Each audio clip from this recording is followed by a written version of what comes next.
There is a civil war in crypto, and today I'm going to take you through what is happening. Donald Trump last Sunday announced some of the coins that were going to be included in the Strategic Crypto Reserve, no longer the Bitcoin Strategic Reserve. What does that imply? What does that mean to you and your bags? And what does that mean for crypto in general? I am Mike, this is Crypto Warehouse. Please like and subscribe, and let's go through what we know. Ever since Trump was inaugurated, we have had Brad Garlinghouse talking about how Ripple and XRP needs to be included in any strategic reserve. His argument was that he fought for crypto and they should see the rewards of a pro-crypto president. We've seen the likes of Charles Hoskinson come out in the defense of this. We've also seen Solana and, of course, Ethereum included in the pack, and I'm going to take you through each one of them in a minute. But first of all, 7th of March 2025 will be the first ever crypto summit at the White House. We will see 25 crypto community experts and CEOs coming together on March the 7th at the White House to meet with Donald Trump and Sachs to discuss a way forward.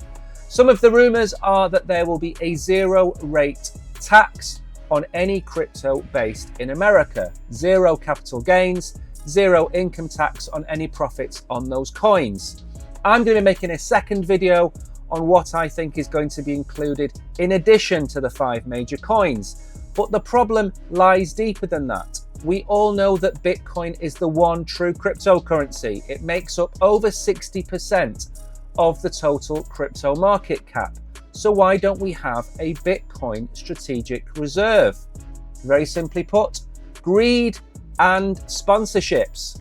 Donald Trump won this election off the back of sponsorships, the likes of Chris Marszalek and Crypto.com, the likes of the Winklevoss brothers, and of course Brian Armstrong and Brad Garlinghouse all contributed to his war chest.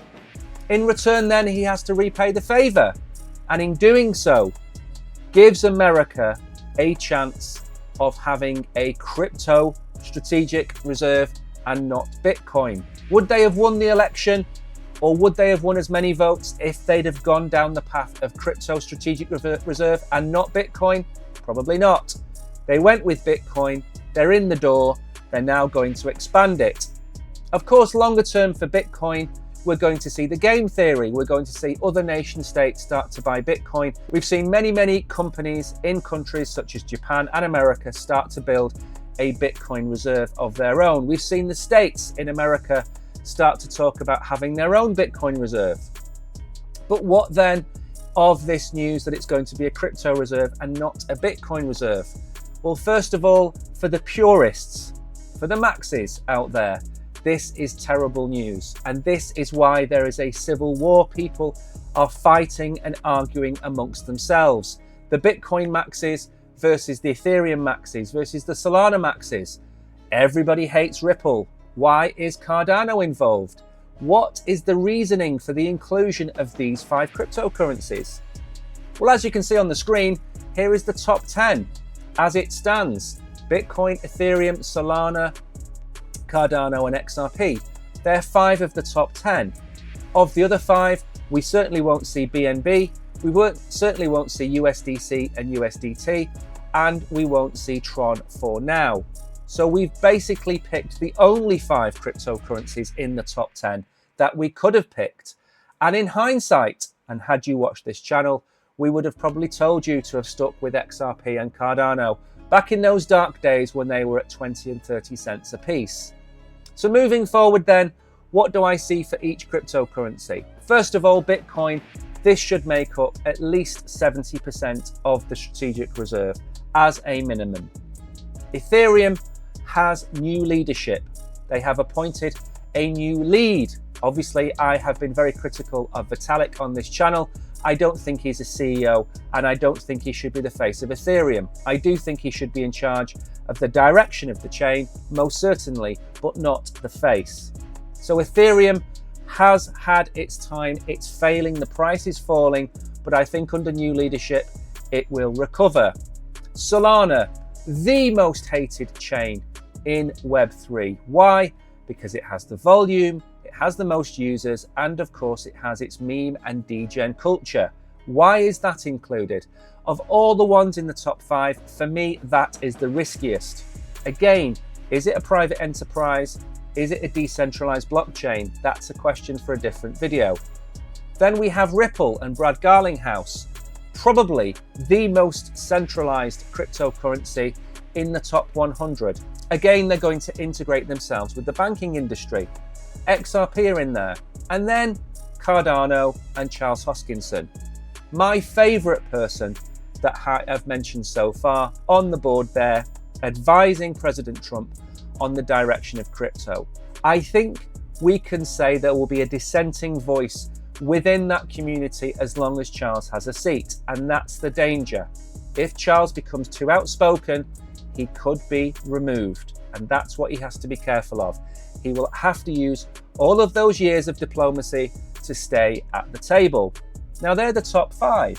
I think they're a solid top 5 for any portfolio, just not for the strategic reserve. Now you have this information, what should you do with it? For me, what I would do is very simply not fight the establishment. You have heard this saying before, don't fight the Fed. Very true. Now there should be a second one, which is don't fight the Trump. If Trump wants to lead a crypto revolution in America, he's going to do it with the backing of the top 5 cryptocurrencies in America. Your portfolio should contain a minimum of 4 of those cryptocurrencies, and probably all 5, if I'm being fair. They are all going to have an ETF associated with them, probably within the next 12 months. They are all going to be part of a strategic reserve. Whether that is a small allocation or not doesn't matter. They are part of a strategic reserve. They have got validity with the US government. So every fund, every investor in America will be looking immediately at those first 5. In my second video, I'm going to cover off other projects which I believe will be included in the crypto strategic reserve to a lesser extent. But I would advise you, having given it some time, to understand something. There is no point fighting it. We want adoption. We've got adoption. We wanted a pro-crypto government.